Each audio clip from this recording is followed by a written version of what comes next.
Movie review of tug life. ఇది mandatory. నా review చూసాక కూడా మీరు మూవీకి వెళ్లాల్సిందే అంటే పక్కా ఇది క్యారీ చేయండి. మూవీ ప్లాట్ ఏంటంటే రంగరాయ శక్తిరాజు ఒక గ్యాంగ్స్టర్ అనుకోవచ్చు. తన అనుకున్న వాళ్ళే వెన్నుపోటు పొడిస్తే తను ఎలా రివెంజ్ తీర్చుకుంటాడు అనేది స్టోరీ. ఈ స్టోరీ మధ్యలోనే ఒక చెల్లి అన్నయ్య సెంటిమెంట్ ఉంటుంది. మొత్తం స్టోరీ స్టార్ట్ అయ్యేది 1994 ఓల్డ్ ఢిల్లీలో.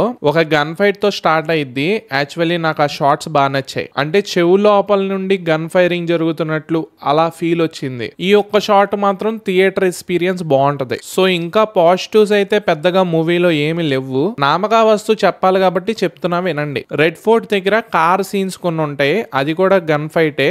అది కొంచెం పర్లేదు, బాగుంది. నెక్స్ట్ ఇంకా రైల్వే స్టేషన్ లో ఒక నరుకుడు సీన్ ఉంటది. అది ఓకే. సో మీ హ్యాపీనెస్ కోసం పాజిటివ్స్ చెప్పా కదా, ఇప్పుడు నా కడుపు మంట కోసం నెగిటివ్స్ చెప్తా వినండి. మూవీ మొత్తంలో ఒకటే అనిపించింది, ముసలోడే గాని మహానుభావుడు.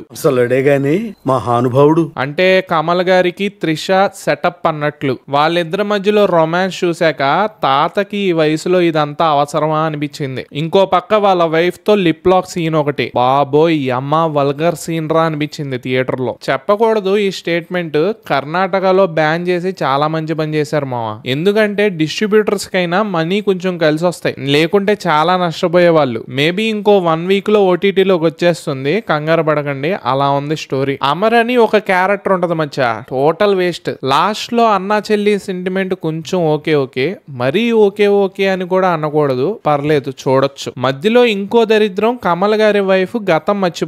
ఆ టైంలో బీచ్ దగ్గర ఒక సీన్ ఉంటుంది మచ్చా, లిటరల్లీ చాలా ఆడ్ అనిపించింది. ఇట్స్ లైక్ ఇంట్రెస్ట్ పోయింది మూవీ మీద ఈ సీన్ వల్ల. నాకు ఇంట్రెస్ట్ పోయింది. మూవీలో గుడ్డు భయ్యా ఉంటే ఎలా యూజ్ చేసుకోవాలి? 0% యూసేజ్. లాస్ట్ లో వస్తాడు, టాప్ మన కాలుస్తాడు, అయిపోతాడు. ఏంట్రా వీడు మూవీలో సీన్స్ గురించే చెప్తున్నాడు, స్టోరీ గురించి అసలు ఏం చెప్పట్లేదు, అసలు స్టోరీయే లేదా అని మీరు అనుకోవచ్చు. యువర్ రైట్, లిటరల్లీ మూవీలో అసలు స్టోరీయే లేదు. స్టోరీ చాలా థిన్ లైన్ మావా. దాన్ని లాగ్ చేసి అలా చేసాడు ఇలా చేసాడు, మొత్తానికి పెంట చేసాడు. చెప్పా కదా, జుండు బామ్ క్యారీ చేసి మూవీకి వెళ్ళండి, ఆర్ఎల్స్ ఎండలు బాగున్నాయి, ప్రశాంతంగా ఇంట్లో పడుకోండి. That's it guys. ఇంకెవరైనా సబ్స్క్రైబ్ చేసుకోకపోతే మేక్ షూర్ టు సబ్స్క్రైబ్. ఉంటా, బై.